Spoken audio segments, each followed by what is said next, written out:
Lagyan natin ng butter. Halo-halo. And then, lagyan natin ng sibuyas. Onion. Okay. And then, syempre, garlic. And mushroom. And then, a pinch of salt and a pinch of pepper. And then, we will add tomato paste. Yan. Okay, so let's just stir. And then, we will add now our chicken liver.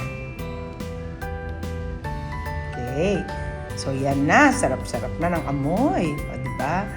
Let us add red wine. O, diba? Yan ang pampasarap dyan sa ating niluluto ngayon.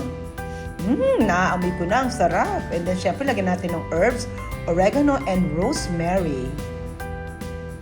And last but not the least, the green peas. So, yan lang po. Apo. Ichu. Wait. Yan. Okay. Ayan na. Tikman natin. Lagyan ng konting asin. Medyo matabang. Okay. Lagyan ng konting paminta para mas malasa. Ayan. Diba? Sarap. At ngayon, ang finale, lagyan ng cornstarch. Ayan. Sarap.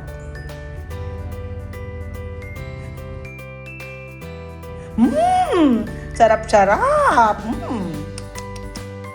Approve. Okay, dyan lang kayo. Darling. Ayan na. O, diba? Sarap-sarap. My easy chicken liver stew recipe.